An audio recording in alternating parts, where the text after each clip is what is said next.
Imagine moving into your dream apartment, only to discover the landlord isn't giving you a discount because you're lucky. Instead, your roommate's own mother is secretly paying half your rent, just so anyone will willingly live with her child. At first, I thought I'd hit the jackpot. A few months later, I realized I wasn't living with a roommate. I was being paid to survive one. If you've ever had a roommate that made you question your sanity, you're going to love this story. Hit that like button, subscribe for more unbelievable Reddit stories, and let me know in the comments the worst roommate you've ever lived with. Trust me, by the end of this one, yours might not seem so bad. Now let's get into it. When I graduated high school, I was excited to start college in a completely new city. I didn't know anyone there. No family, no friends, and definitely no financial safety net. Everything depended on finding somewhere affordable before classes started. Like thousands of broke college students, I joined several Facebook housing groups looking for roommates. The first apartment looked perfect, then someone else signed the lease before I could. The second place, the landlord suddenly decided to rent to a family instead.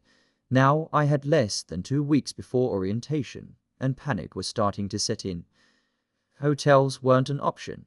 I couldn't afford campus housing. I was genuinely worried I'd have to delay my first semester because I simply wouldn't have a place to sleep. Then I received one of the strangest messages I've ever gotten. It wasn't from a student. It wasn't from a landlord. It was from someone's mother. She explained that her child had already leased a beautiful apartment close to campus, but had one problem. No one wanted to stay. Every roommate either backed out before moving in or left after only a few months. She admitted her child struggled socially and had difficulty making friends.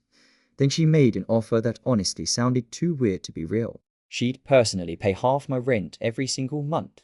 All I had to do was actually live there and be friends with her kid. At first, I thought it had to be some kind of scam who offers a complete stranger hundreds of dollars every month just to be someone's friend. I spent hours checking Facebook profiles, searching names, making sure the apartment actually existed.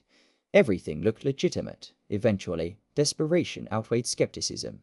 I agreed, looking back. I should have asked why every roommate kept leaving. Move-in day actually went surprisingly well. The apartment was gorgeous. Modern kitchen, huge living room, my own bedroom, clean furniture. Everything looked far nicer than anything I could have afforded on my own. My roommate greeted me enthusiastically. They seemed awkward, a little socially anxious, but harmless. I remember thinking, maybe people just judge them too quickly. I promised myself I'd be patient. Everyone deserves a friend, right? That optimistic attitude lasted maybe 3 days. The first warning sign came from the kitchen. Dirty dishes. Not just one or two. Every plate, every bowl, every cup. They'd cook food, leave everything exactly where it was, and simply walk away. At first, I assumed they'd clean later. They didn't. Days turned into a week. Food hardened into cement. The sink smelled like something had actually died. Eventually, I cleaned it myself because I physically couldn't stand the smell anymore. They walked into the kitchen, smiled, and said, "Oh good." I was wondering when someone would get around to that. Not, "Thank you." Not, "Sorry, just." I wondered when someone would do it. I stared at them, completely speechless. Then came the bathroom. Wet towels on the floor, toothpaste splattered across the mirror, hair covering every surface imaginable. The trash overflowing despite the garbage can literally being 3 feet from the front door. It felt less like living with another adult, and more like raising an oversized toddler who somehow made it to college, except toddlers eventually learn. My roommate never did. The social situations were somehow even worse. They had absolutely zero awareness of personal boundaries. If I invited classmates over, they'd immediately dominate every conversation, interrupt constantly, overshare incredibly personal stories within 5 minutes of meeting someone. If anyone laughed at something unrelated, they assumed everyone was laughing at them. Then the entire mood shifted. Suddenly they were crying, or accusing people of being fake, or storming into their room and slamming the door. Needless to say, nobody wanted to come over twice. I started understanding why previous roommates disappeared. But there was something that made leaving harder than it should have been. Every month, like clockwork, their mother transferred the rent money.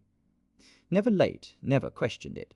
Sometimes she'd even send a message asking, Is everything going okay? I'd stare at my phone, think about the moldy dishes, the constant drama, the emotional exhaustion.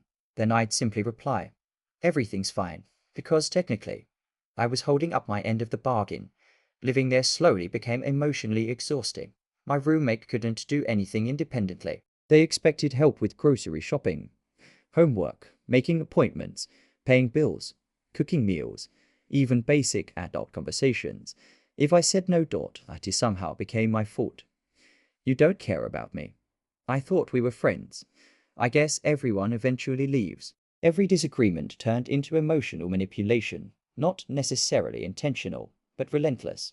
I stopped inviting people over, stopped relaxing in the common areas. Sometimes I'd sit in my car for an extra 30 minutes after class, just because I couldn't mentally prepare myself to walk inside. The strangest part, I actually felt guilty.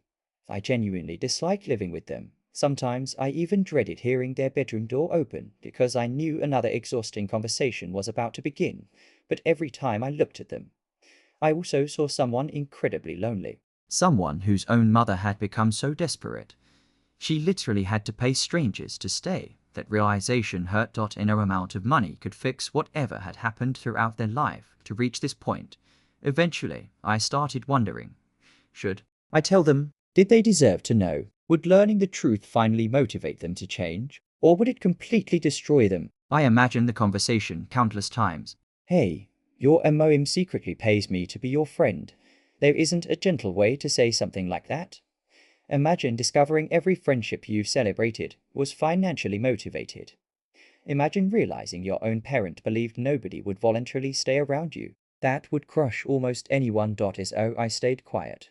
Not because they deserve protection, but because some truths don't actually help anyone. My roommate never figured it out. Their mother never stopped paying. And I finished college living in one of the nicest apartments I'd ever seen, for about half the normal rent. Financially, it was one of the best deals I'd ever gotten. Emotionally, it was easily the most expensive place I'd ever lived, because every dollar I saved was paid back in patience, stress, awkward conversations, endless cleaning, and pretending to enjoy a friendship that only existed because someone else funded it. People always ask me if I regret accepting the offer. Honestly, no, I needed somewhere to live. They needed someone willing to stay.